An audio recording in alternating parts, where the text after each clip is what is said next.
하나님께서 아브라함을 바치라고 명령하신 그것은 그의 전 인생, 삶 그 자체인 이삭이었습니다. 물론 주신 분도 하나님이시고 거두어 가시는 분도 하나님이십니다. 할렐루야. 하나님께서 우리의 인생과 모든 것을 주셨기 때문에 거두어 가시는 것은 지극히 당연한 일일 것입니다. 그럼에도 불구하고 감당하기 어려운 시험을 하나님은 종종 우리에게 요구하실 때가 있습니다. 우리의 사고와 삶은 하나님의 경륜과 섭리에 미치지 못합니다. 여러분, 왜 우리가 하나님 말씀에 순종하는 일들이 그렇게 어렵게 느껴지는 것일까요?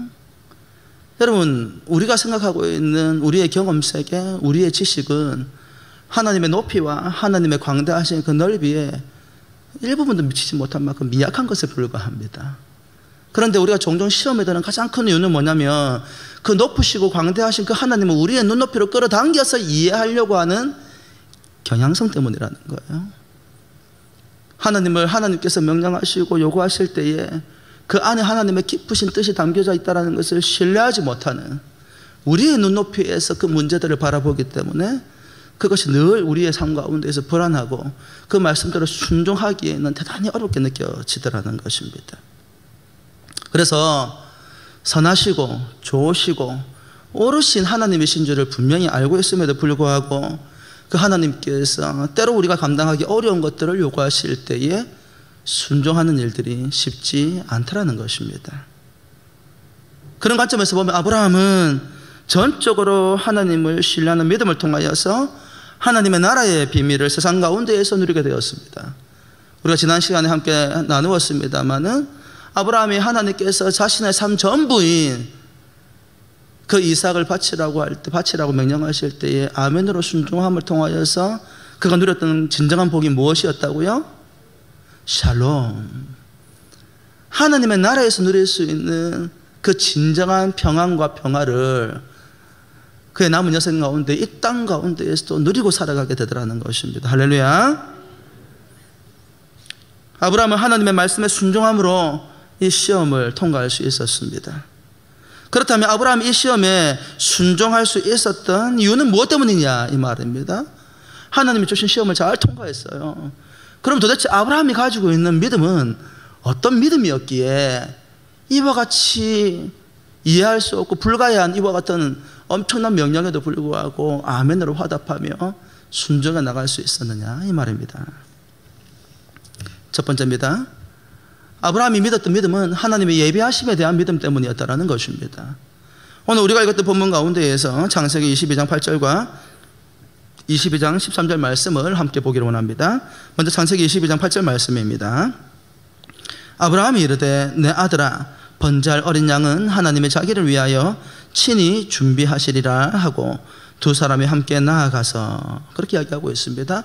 이 내용 우리가 잘 알잖아요. 지난주에 한번 살펴보았습니다만은 여러분 아브라함은 항상 시간을 내어서 하나님 앞에 예배를 드렸던 것 같아요. 늘 습관처럼 하나님 앞에 정성껏 예배드리는 모습을 누가 옆에서 지켜보았어요? 이삭이 지켜보았어요. 근데 그날은 약간 이상해. 뭐가 이상해? 보편적으로 하나님께 제사를 드리러 갈 때에 항상 준비되는 물건들이 있단 말이에요. 첫 번째 뭘 준비했을까요? 하나님께 번제를 드리기 위해서 장작더미를 준비했겠죠. 그리고 또 뭘 준비했을까요? 하나님 앞에 드릴 제물, 번제물을 준비했을 것입니다. 어린 양이든 그게 소가 되었든 염소가 되었든 무엇이 되었든 번제물을 준비하고 또 그것을 잡을 또 칼도 준비하고 다양한 하나님께 예배드릴 도구들을 준비하고 제사를 드리러 갔다라는 거예요. 여느 때와 다르게 꽤 먼 거리를 하나님께서 아브라함에게 명령하셨고 또 제사를 드리러 가게 되었습니다. 이삭의 마음 가운데 그런 의문점이 있었을 거예요. 어떤 의문점이요? 하나님께 드릴 제물은 어디에 있지? 긴 거리여서 이렇게 유추해 볼 수도 있었겠죠. 머나먼 거리여서 그 제물을 들고 갈 때 제물에 손상이 될 수 있으니까 중간에서 뭔가 어디서 제물을 구하려고 하시는 건가? 그런데 3일 길을 가고 하나님께 제사를 드려야 된다라는 그 모리아산까지 도착했음에도 불구하고 그때까지도 하나님께 제물로 바쳐드려야 될 어린 양이 준비가 되지 않더라는 거예요. 그때 누가 이삭이 그의 아버지 아브라함에게 물었던 질문이 무엇입니까? 하나님께 드려야 될 번제물을 어린 양은 어디에 있습니까? 그때 아브라함이 뭐라고 대답을 했어요? 아브라함이 이르되 내 아들아 번제할 어린 양은 하나님이 자기를 위하여 친히 준비하시리라. 그런데 창세기 22장 13절 말씀에 뭐라고 기록을 하고 있습니까? 아브라함이 눈을 들어 살펴본즉 한 수당이 뒤에 있는데 뿔이 수풀에 걸려 있는지라 아브라함이 가서 그 수당을 가져다가 아들을 대신하여 번제로 드렸더라. 여러분, 이 이야기 가운데에서 참 여러 가지 고민이 많이 드는 것은 우리가 정말로 이 말씀 속에서 섬세하게 다루고 있지 않기 때문에 아브라함의 속마음이 어떨지를 몰라도 한 가지 분명한 것은 보편적인 인간이라고 한다면 아브라함이 우리와 다른 인간은 아니지 않습니까? 그죠? 그가 위대한 믿음의 조상이라 할지라도 그가 우리하고 다른 부류의 사람이라고 생각하는 것은 어려운 일이에요. 그래도 우리가 똑같은 사람일진데 그의 마음이 얼마나 큰 번뇌가 있었겠습니까? 도대체 하나님께서 어떤 방식으로 하나님 앞에 온전한 제사를 드리게 하시는지에 대해서 아브라함의 입장에서는 대단히 불분명했을 것입니다. 왜냐하면 아브라함의 믿음 속에 모세의 기록을 통해서 우리가 알게 되듯이 우리 하나님은 인신제사를 받으시는 분이 아니라는 사실입니다. 여러분, 하나님의 명령은 명료합니다. 분명합니다. 누구를 바치라는 거예요? 그의 독자 하나밖에 없는 아들인 이삭을 바치라는 거예요. 하지만 아브라함이 자신이 그동안 살아오면서 갈대아 우르 지역에서 자신을 불러서 오늘 이 시점에 오기까지 자신이 경험하고 자신에게 말씀하셨던 하나님은 그 당시 고대 근동 지역의 어떤 주석을 보니까 아브라함이 이삭을 하나님께 제물로 바치는 일에 관해서 쉽게 순종할 수 있었던 것은 그 당시에 이것이 보편적인 관습이었다라는 관점에서 이걸 해석하는 분도 있어요. 저는 그 말이 안 된다고 생각해요. 그럴 리가 없죠. 우리가 믿는 하나님이 고대 근동에 있는 악한 영들, 악한 신들과 같은 신으로 취급하는 것은 불가능하죠. 더 나아가 모세의 기록에도 있듯이 우리 하나님은 인간을 제사로 받으시는 분이 아니라는 거예요. 누가 그 사실을 알고 있었어요? 모세가 그렇죠. 죄송합니다. 아브라함이 알고 있었어요. 그럼에도 불구하고 그 하나님의 거룩한 성품과 선하시고 좋으신 그 하나님과 반하는 명령을 누구에게? 하나님께서 아브라함에게 내리시더라는 겁니다. 우리의 혼란스러움은 여기에 있습니다. 우리가 믿는 하나님은 좋으신 하나님이십니다. 할렐루야. 우리가 믿는 하나님은 거룩하신 하나님이십니다. 할렐루야. 우리가 믿는 하나님은 공의의 하나님이시고 의로운 하나님이십니다. 근데 그 하나님께서 우리에게 때로는 불의한 일을 통해서 고통을 당하게 하시더라는 거예요. 왜 선하시고 좋으신 하나님께서 왜 우리의 인생 가운데에 우리가 생각지도 못했던 고난과 고통을 겪게 하시는지 우리 믿음의 혼란스러움은 여기에 있더라는 거예요. 그럴 때에 아브라함이 생각할 수 있는 개연성은 두 가지밖에 없는 거예요. 뭡니까? 히브리서에서 말씀하신 것처럼 부활의 신앙입니다. 여러분, 히브리서에서 아브라함에 대한 신앙에 대해서 뭐라고 이야기합니까? 여러분, 놀랍게도 하나님께서 단 한 번도 아브라함에게 부활 신앙에 대해서 말씀하신 적이 없었음에도 불구하고 아브라함이 어떤 신앙을 가지고 있더라는 거예요? 예, 부활 신앙을 가지고 있더라는 거예요. 여러분, 온전한 믿음이라는 것이 무엇입니까? 우리가 하나님을 인격적으로 경험한다는 말의 의미가 무엇입니까? 여러분, 놀랍게도 아브라함이 하나님에 대한 온전한 경험과 더불어서 그의 말씀을 통하여서 하나님께서 보여주신 그 이상의 하나님에 대해서 알아가더라는 거예요. 우리가 이걸 뭐라고 이야기하냐면 믿음의 확장이라고 이야기합니다. 물론 아브라함이 그 부활 신앙을 가지고 하나님의 말씀에 순종한 일들은 점진적으로 오실 예수 그리스도, 아니 또 그 사이에서 많은 기적을 통해서 죽은 자가 살아나는 역사들을 실질적으로 보여주시지만, 그럼에도 불구하고 아브라함의 시대에 하나님께서 그에게 말씀해 주신 적이 없는 장차 일어날 일들을 누가, 아브라함이 자신이 경험한 하나님에 대해서, 하나님을 통하여서, 그 하나님 말씀을 통하여서 믿음이 확장되어져 가더라는 거예요. 그래서 아들 이삭을 바치라고 할 때 아브라함 마음 가운데 어떤 믿음이 있었다고요? 우리 하나님이 인신제사를 받으시는 분이 아니신데 그럼에도 불구하고 그 아들 이삭을 온전히 바치기를 원한다면 아멘, 순종하겠다라는 거예요. 근데 그 마음속에 어떤 믿음이 있는 거야? 살아계신 하나님께서 내 아들 이삭을 번제로 바친다 할지라도 누구를? 그 아들 이삭을 대신하여 다른 더 많은 자녀를 주시는 것이 아니라 누구를 돌려주신다? 반드시 그 아들 이삭을 돌려주시겠다라는 믿음을 가지고 있다는 거예요. 또 다른 개연성은 무엇입니까? 그가 알고 있는 하나님에 관한 지식을 통틀어서 하나님에 대해 생각을 해볼 때에 우리 하나님이 인신제사를 받으시는 분은 아니라는 거예요. 여러분 상상력을 동원해 생각해 보십시오. 아브라함이 그 아들 이삭을 데리고 모리아 산 밑에까지 갔습니다. 아들 이삭이 물었어요. 아버지, 하나님께 드릴 어린 양은 어디 있습니까? 그 질문을 받았을 때 그 3일의 여정도 지난 시간에 우리 함께 다루었습니다마는 아브라함의 마음 가운데에 여간 힘들고 고통스러운 순간이었을 것입니다. 그렇잖아요. 이 아들을 하나님께 제물로 바치는지도 모르고 그 이삭이 자기 앞에서 재롱을 떨고 추운 밤에는 아브라함의 품 안에 스며들면서 꼭 안겨서 잠을 자고 있는 이 아들 이삭, 이삭을 하나님께 바쳐야 된다라는 그와 같은 주님의 명령 때문에 마음이 힘들고 고통스러워서 잠도 제대로 자지 못했는지 모르겠습니다. 겨우겨우 그 3일 길을 왔는데 이제 모리아산으로 올라가서 그 아들을 하나님께 바쳐야 되는데 아들이 물었단 말이에요. 뭐라고 물었어요? 하나님께 바칠 어린 양은 어디 있습니까? 좀 상상력을 동원해 생각해 보십시오. 아브라함의 마음이 어땠을 것 같아요? 편했을까요? 말할 수 없이 혼란스럽고 복잡했을 것입니다. 가슴이 철렁 내려앉았을 것입니다. 그리고 그 아들 데리고 올라갑니다. 서방을 둘러봐도 재물이 없어요. 여러분 우리가 이 이야기 잘 들여다보십시오. 이삭이 그 아버지가 하는 행동에 대해서 브레이크를 거는 장면이 없어요. 놀랍게도 그 아버지가 아들 이삭을 꽁꽁 묶어가지고 제단 위에 올려놓을 때까지도 이삭이 순종하더라는 거예요. 그리고 아브라함이 칼을 들었습니다. 신용을 한 게 아니에요. 어떻게 합니까?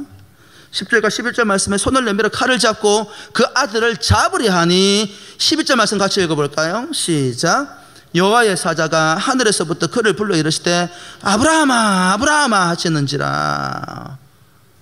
하나님께서 한 번 부르는 것이 아니라 몇 번을 불렀어요? 2번을 불렀어요. 어떻게? 다급하게 불렀다는 말의 의미가 무엇입니까? 아브라함이 그 아들 이삭의 목을 치려고 하던 이 순간에 주저함이 없었다라는 거예요. 주저함이 없었다라는 거예요. 하나님 말씀에 100% 순종하여 주저함이 없이 목을 치려고 했다라는 거예요. 그 모습을 보고 하나님께서 사자를 보내서 다급하게 아브라함아 아브라함아 스톱! 멈추었다라는 거예요. 아브라함은 그런 생각을 했었는지도 모르겠습니다. 하나님께서 정말로 이 아들을 잡아서 번제 불에 태워서 바치도록 하신 것일까? 여러분 아브라함의 진정성은 의심할 이유가 없습니다. 그는 단 1.1핵도 주저하지 아니하고 그 아들을 하나님께 드리려고 결단하고 그 아들에게 칼을 든 것입니다. 그럼에도 불구하고 아브라함의 마음 가운데에 이런 믿음도 있었던 것 같아요. 하나님께서 막으실 것이다. 뭘 근거로? 무엇을 근거로요? 상상력을 동원해 보세요. 아브라함이 아들 이삭을 바칠 때에 제일 먼저 목을 치겠죠. 그리고 그 아들을 불에 태워서 하나님께 올려드릴 것입니다. 설사 부활해서 그 아들을 자신에게 돌려주신다 할지라도 그 순간의 기억은 평생의 아브라함에게는 트라우마가 될 것입니다. 깊은 상처가 될 것입니다. 자기 아들의 목이 잘리고 그 아들의 시신이 불에 태워지는 장면들을 그 아버지가 그 눈으로 목격한다는 것이 어떻게 부모로서 감당할 수 있는 일이었겠냐 이 말입니다. 아브라함의 믿음 가운데에 하나님은 선하시고 좋으신 하나님이십니다.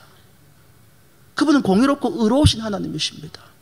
인간을 하나님의 형상으로 만드셨고 형상이 그 하나님의 형상이 온전히 구원을 받아 영원한 생명을 얻기 원하시는 하나님이십니다. 그 하나님께서 인간을 제물로 바치라 한다니요. 납득할 수 없는 요구지만 그럼에도 불구하고 아들을 바치려고 했습니다.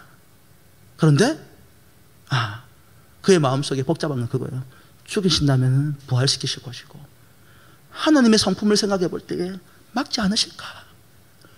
여러분 불확실성입니다. 무슨 말입니까? 우리는 이와 같은 두 가지 개연성을 가지고 하나님에 대해서 생각할 수 있어도 무엇이 하나님의 뜻인지를 모르고 살아간다는 거예요. 우리의 생각은 하나님의 높이와 넓이와 그 깊이를 이해할 수 없기 때문에, 그래서 하나님의 선하심과 의로우심에 기댈 수밖에 없는 거예요. 근데 무슨 일이 벌어졌습니까? 하나님께서 다급하게 그 아브라함의 손길을 막아주셨다는 거예요. 저는 이 장면에서 아브라함이 깜짝 놀란 지점이 있다고 생각합니다. 어디에서 놀랐을까요? 11절 말씀에 아들 이삭을 잡으려고 할 때에 아브라함아 아브라함아 다급하게 막으시는 장면에서 놀랐을까요? 저는 오히려 어디에서 놀랐다고 생각을 했냐면, 말씀을 묵상하다가 바로 13절 말씀입니다. 하나님께서 12절에 그 아브라함의 믿음을 칭찬하시고 난 다음에 아브라함이 눈을 들어보니까, 살펴본즉 한 수량이 어디에 있는데, 뒤에 있는데 뿔이 수풀에 걸려 있는지라 아브라함이 가서 그 수량을 가져다가 아들을 대신하여 뭘 드렸더라? 번제로 드렸더라. 왜 이걸 보고 아브라함이 놀랐다고 생각을 했을까요? 창세기 22장 8절 말씀에 그 아들이 아브라함에게 물었던 질문 때문입니다. 뭐라고 이야기했어요? 아들이 아버지에게 아버지 제사 드릴 어린 양은 어디에 있어요? 아브라함이 뭐라고 대답을 했어요? 아브라함이 이랬대, 내 아들아 번제할 어린 양은 누가? 하나님이 자기를 위하여 치리 준비하시리라. 이게 아브라함의 믿음의 고백이었을까요? 아니면 성령께서 그와 같은 이야기를 하게 하신 것일까요? 놀라운 사실이 무엇입니까?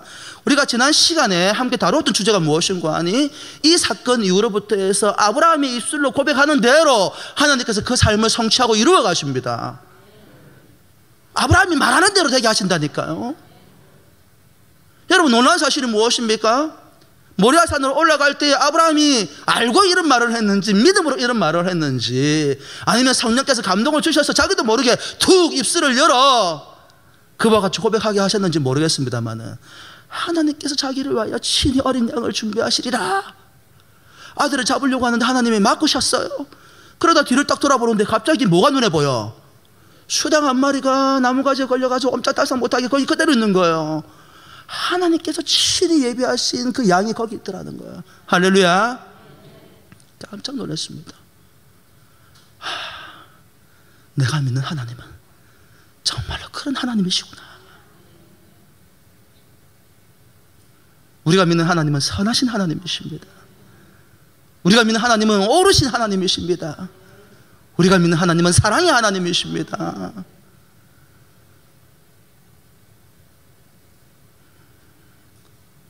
무엇이 되었든지 간에 아브라함은 하나님의 음성을 들었고 그 말씀에 순종함으로 그의 믿음을 하나님 앞에 증명해 보였습니다.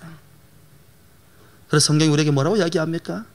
로마서 10장 17절 말씀을 통하여서 우리의 믿음에 관해서 이렇게 이야기를 합니다. 같이 한번 읽어볼까요? 시작. 그러므로 믿음은 들음에서 나며 들음은 그리스도의 말씀으로 말미암았느니라. 여러분, 로마서 10장 17절 말씀이 우리에게 던져주고 있는 의미의 말씀이 무엇입니까?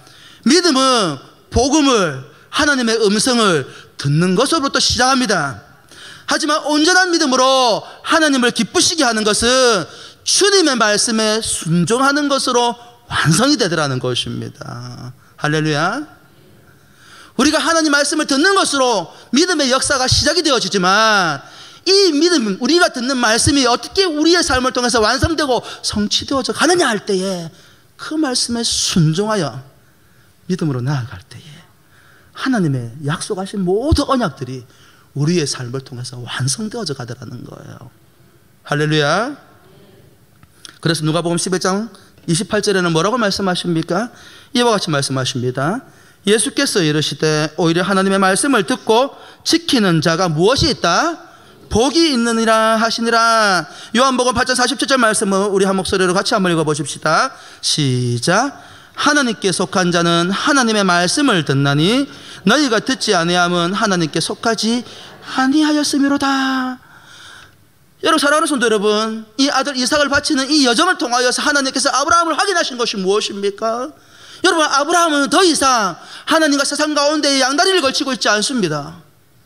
그가 그 어렵고 힘든 인간의 이성을 가지고 이해하기 힘든 그와 같은 명령에도 불구하고 전적으로 하나님 말씀에 순종함을 통하여서 아브라함이 누구 안에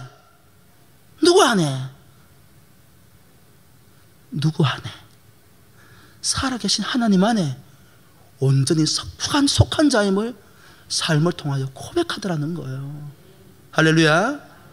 사랑하는 성도 여러분, 우리가 하나님 말씀에 순종한다는 말의 개념은 무엇입니까? 우리가 어디에 속한 자인가? 라는 질문에 대한 대답이라는 거예요. 우리가 하나님 말씀에 순종할 때에 저와 여러분 모두가 누구에게? 예수 그리스도에게 속한 자라는 것입니다. 그때의 하나님의 약속이 우리의 삶을 통해 성취되어져 가는 것입니다. 할렐루야. 그런 아브라함을 성경은 무엇이라 부르고 있습니까?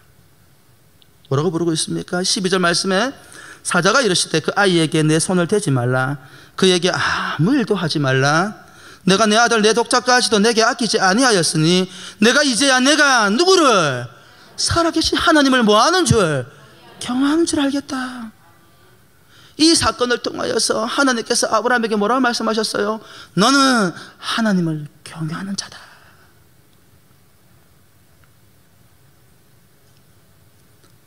(12절) 말씀에 내가 이제야 내가 하나님을 경외하는 줄 아노라. 이 본문의 말씀이 히브리어로 직역을 하면 이렇게 번역이 되어집니다.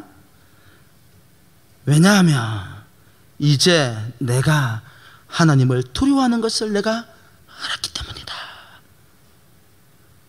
경외하는 줄 알았다라는 말을 히브리 원어를 있는 그대로 번역을 하면, 왜냐하면 이제 내가 하나님을 두려워하는 것을 알았기 때문이다.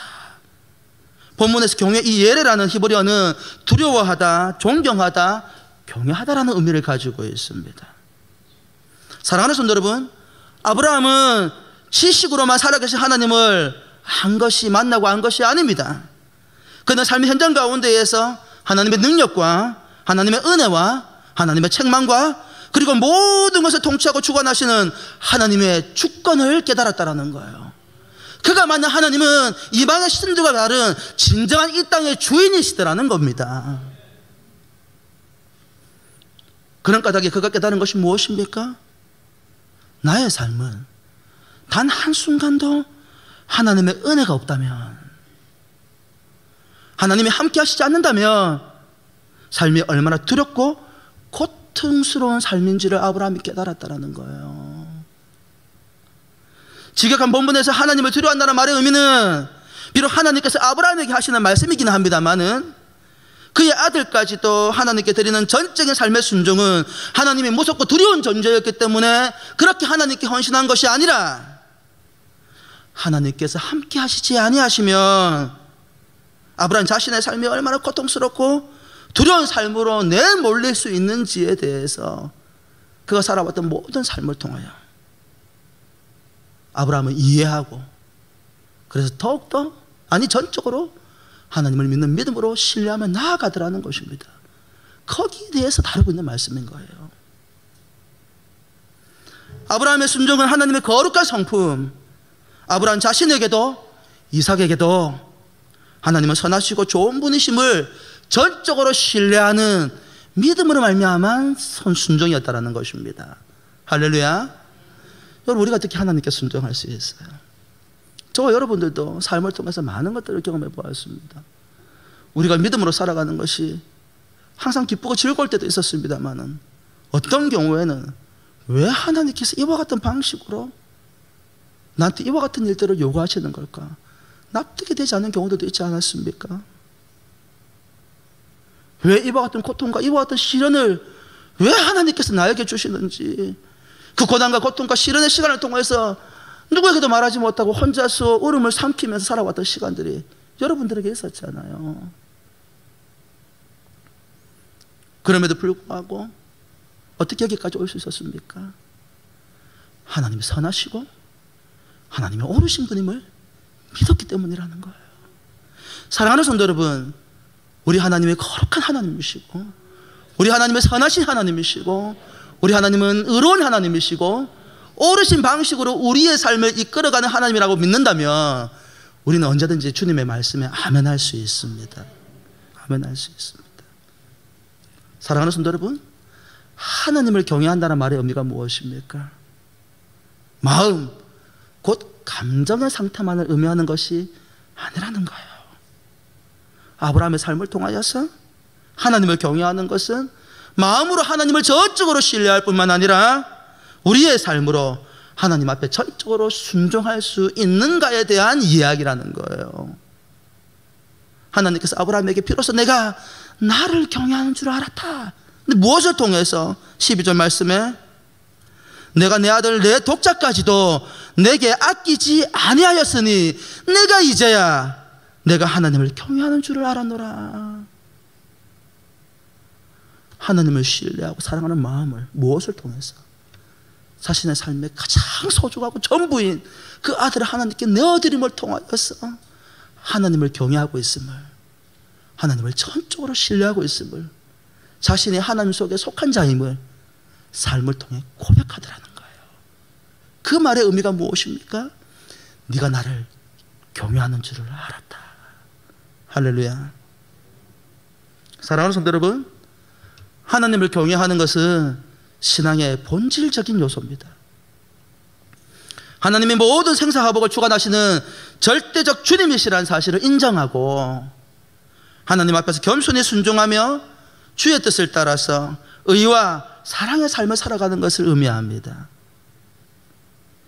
더 나아가 겸손과 순종이 하나님의 능력을 경험하는 가장 중요한 조건이라는 것을 안다라는 것입니다. 주님의 뜻을 따라 교만하지 아니하고 겸손함으로 전적으로 순종할 때에 내주하시는 성령의 충만한 역사가 여러분의 삶을 통하여서 능력으로 나타난다. 할렐루야. 이것이 아브라함을 통해서 우리에게 보여주시는 삶입니다. 사랑하는 성도 여러분, 하나님께서 저와 여러분들의 만세 전부터, 이 세상이 지어지기 전부터 우리를 택하셨다고 이야기하십니다. 그리고 복을 주셨다고 말씀을 하세요. 무엇 때문입니까? 왜 우리를 창세전부터 택하시고 저와 여러분들에게 복을 주신 것입니까? 하나는 바로 예수 그리스도를 믿는 새 이스라엘, 지나간 이스라엘이 하나님 말씀에 순종하여 실패한 것을 우리가 교훈으로 삼아 주 예수 그리스도를 믿는 믿음을 말미암아서 영적으로 새 이스라엘의 백성이 된 우리를 통해서 세계 만민이 복을 받도록 하시기 위해서 저와 여러분들을 창세전부터 택하고 불러주셨다는 거예요. 어디에서 그렇게 이야기합니까? 창세기 22장 18절 말씀 같이 한번 읽어볼까요? 시작. 이는 내가 나의 말을 준행하였음이니라 하셨다 하니라. 사랑하는 성도 여러분, 우리가 아브라함과 같이 하나님을 의심하지 아니하고 하나님의 거룩하심과 선하심과 의로우심을 믿고 그 주님 안에 거하고 믿음으로 전적으로 순종하고 살아갈 때에 여러분만, 여러분 한 사람만, 여러분 가족만 복을 받는 것이 아니라 뭐라고요? 여러분의 삶을 통하여서 만민이 복을 받게 하실 것이다. 할렐루야. 예수 그리스도를 전적으로 신뢰하고 살아계신 하나님을 믿는 믿음으로 살아가는 여러분의 삶을 온 인류가 복을 받는 그와 같은 소중한 통로로 하나님께서 삼으시겠다고 약속의 말씀을 주시더라는 거예요. 할렐루야. 그게 끝일까요? 아닙니다. 동일한 맥락 가운데 있습니다만 또 다른 하나가 있습니다. 하나님을 전적으로 신뢰하는 여러분을 통해서 모든 인류를 구원하시겠다라는 거예요. 요한복음 3장 16절과 17절 말씀에 뭐라고 말씀하십니까? 우리 한 목소리로 같이 읽어볼까요? 시작. 하나님이 세상을 이처럼 사랑하사 독생자를 주셨으니 이는 그를 믿는 자마다 멸망하지 않고 영생을 얻게 하려 하심이라. 하나님이 그 아들을 세상에 보내신 것은 세상을 심판하려 하심이 아니요 그로 말미암아 세상이 무엇을 구원을 받게 하려 하심이라. 할렐루야. 여러분들이 예수 그리스도를 믿는 온전한 믿음을 가지고 아브라함과 같은 삶을 살아가면 여러분이 복을 받을 것입니다. 할렐루야. 여러분의 가정이 구원을 받을 것입니다. 그러나 그것이 여러분의 자신의 여러분의 세대에 끝나는 것이 아니라 여러분으로 말미암아서 온 세상이 모든 사람이 복을 받고 구원을 받는 은혜와 능력이 나타나더라는 거예요. 하나님께서 친히 세상을 구원할 만한 능력이 없어 우리를 사용하시는 것입니까? 아닙니다. 하나님께서 친히 온 인류를 구원할 만한 능력이 있고 온 인류에게 복을 주실 만한 능력이 있는 분이시지만 하나님은 하나님을 믿는 자들을 통하여서 그 복과 구원이 흘러가기를 기뻐하시는 하나님이십니다. 그리고 그 통로가 되는 우리의 삶을 축복하기를 원하시는 하나님이십니다. 아브라함에게 복을 주신 이유가 뭐예요? 그 자신도 복되지만 그의 삶을 통하여 그 복이 온 인류로 흘러가게 하시더라는 거예요. 그래서 은혜와 복을 누리는 가장 중요하고도 첫째적인 조건은 뭐라고요? 아브라함의 삶을 통하여 하나님을 경외하는 것입니다. 하나님을 경외하면 우리의 모든 것들을 아낌없이 전적으로 하나님 말씀에 순종하여 넣어드릴 수 있으면 은혜와 복이 여러분의 삶이 될 것입니다. 그것은 자기를 부인하고 주를 따르는 것입니다. 누가복음 9장 23절 말씀에 뭐라고 말씀하고 있습니까? 한 목소리로 같이 읽어볼까요? 시작.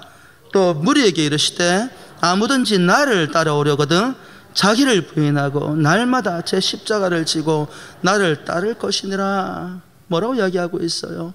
자기를 부인하고. 이삭은 아브라함 바로 자기 자신입니다. 가장 소중한 존재입니다. 무엇과 비견하여도 바꿀 수 없고, 아니 전 재산을 가지고 흥정한다 할지라도 빼앗길 수 없는 그의 전부였습니다. 그런데 그 아들조차도 하나님께 내어드리는 것이 무엇입니까? 바로 자기 자신을 부인하는 행위라는 거예요.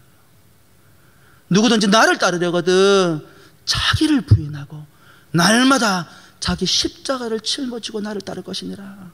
제가 사실은 이 병행 구절 누가복음 9장 23절이 다른 우리 사복음서에도 동일한 구절들이 나와 있는데요, 제가 굳이 이 구절을 선택한 이유가 있어요.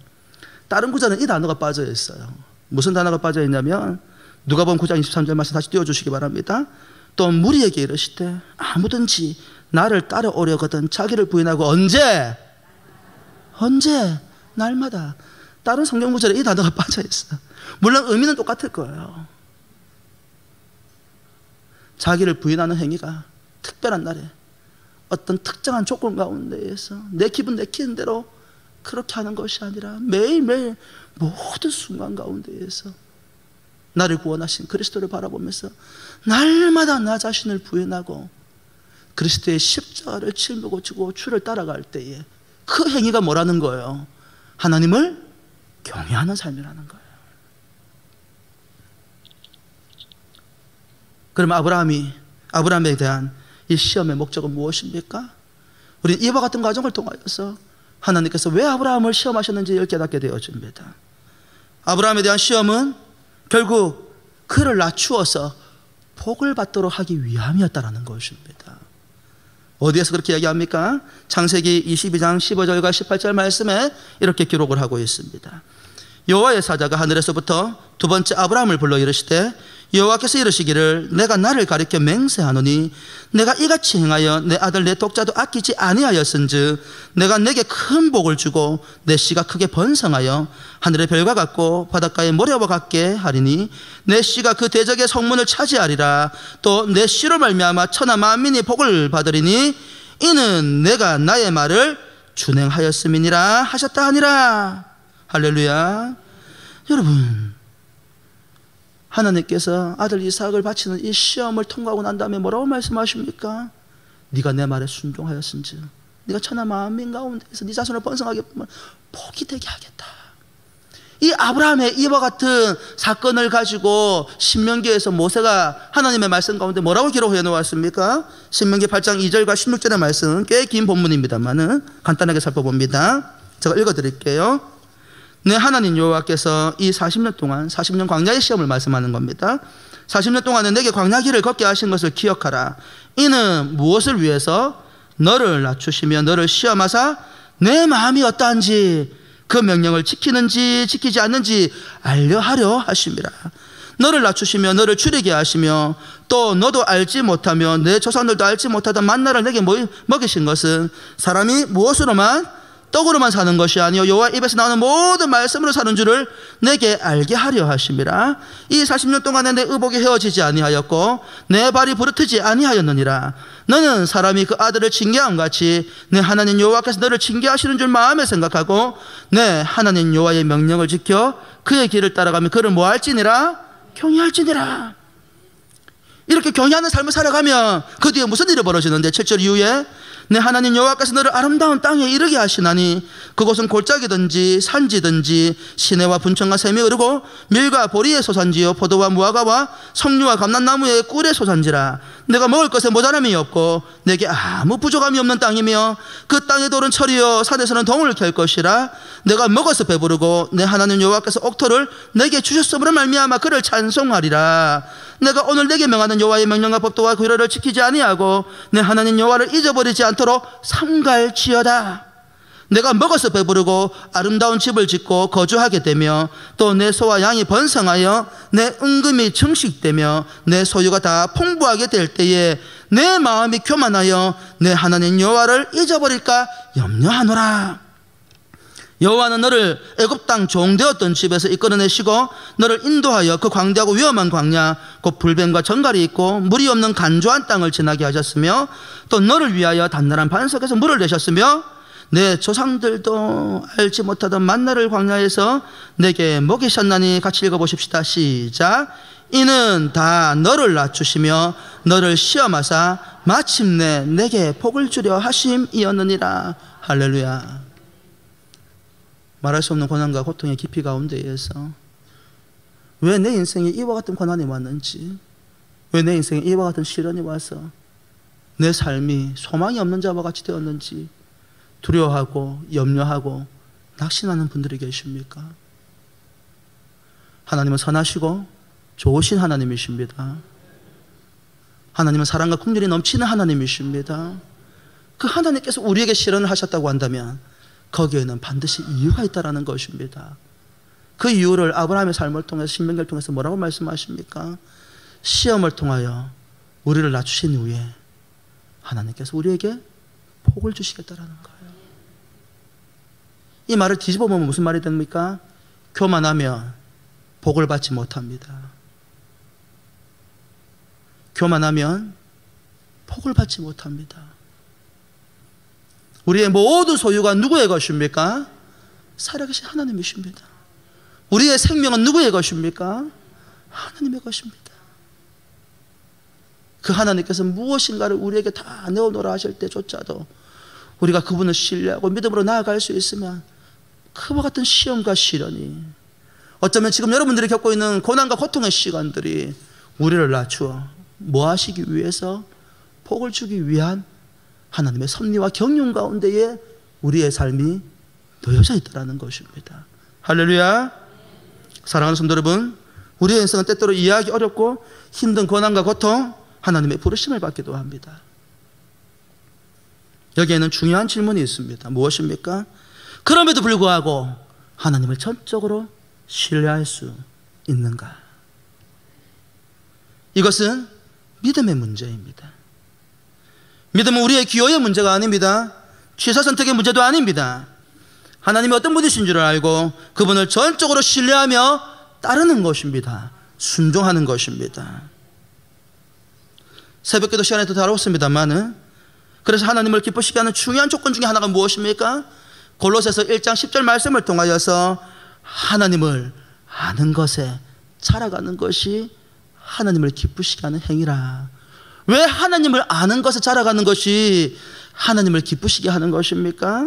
왜냐하면 우리가 하나님을 아는 만큼 우리가 더욱더 하나님을 신뢰하고 그분의 말씀에 순종할 수 있기 때문입니다. 말씀을 전하는 시간에 빠짐없이 참석하고 가까이 다가가려고 하는 그 모든 것들이 하나님에게 기쁨이 됩니다. 그 시간대로 또 살아가신 하나님의 능력들을 경험하게 됩니다. 그것이 왜 중요합니까? 우리가 하나님을 믿는 만큼, 신뢰하는 만큼 하나님께 순종하고 있기 때문입니다. 여러분의 믿음의 도는 어디에까지 다다르고 있습니까? 하나님께서 무엇을 요구하시든지 아멘 하고 순종할 수 있겠습니까? 사랑하는 성도 여러분, 지금 여러분의 고난과 고통이 여러분의 복이 되는 줄을 믿습니까? 지금의 고난과 고통이 우리를 낮추어 마침내 여러분에게 복을 주시려는 하나님의 계획임을 믿고 있습니까? 아브라함의 삶을 통하여서 그 하나님을 여러분들이 만나시기를 주의 이름으로 축복합니다. 그렇다면 우리도 아브라함과 같이 고백하게 될 것입니다. 뭐라고요? 창세기 22장 14절 말씀에 아브라함이 이와 같이 하나님 앞에 고백합니다. 같이 읽어볼까요? 시작. 아브라함이 그 땅 이름을 여호와 이레라 하였으므로 어느 날까지 사람들이 이르기를 여호와의 산에서 준비되리라 하더라. 할렐루야. 시련과 시험과 고통은 고통밖에 보지 못하게 만들지만 그 뒤에 뭐가 있다고요? 여호와 이레가 있다고 말씀하십니다. 하나님이 예비하신 은혜와 복이 있다고 말씀하십니다. 그래서 아브라함에게 모리아산은 모리아의 이름은 또 다른 이름으로 기억됩니다. 여호와 이레. 하나님은 여러분의 삶 가운데 여호와 이레가 되시는 하나님이십니다. 여러분, 오늘 하루가 한 주간의 삶이, 남은 여생이 전적으로 하나님을 신뢰하고 그분께 여러분의 삶을 내어드리는 삶을 살아가시기를 주 예수 그리스도 이름으로 축원합니다. 시련과 고통이 있을 것입니다. 감당하기 어려운 하나님의 요구도 있을 것입니다. 우리의 지성과 우리의 생각과 우리의 경험을 통해서 불가해한, 이해할 수 없는 하나님의 명령도 있을는지 모르겠습니다. 그럼에도 불구하고 우리 하나님 어떤 분이시라고요? 선하시고 좋으신 분이십니다. 그 하나님께서 그 하나님의 명령에 순종하는 여러분의 삶을 반드시 복되고 복되게 하실 것입니다. 할렐루야. 기도합시다.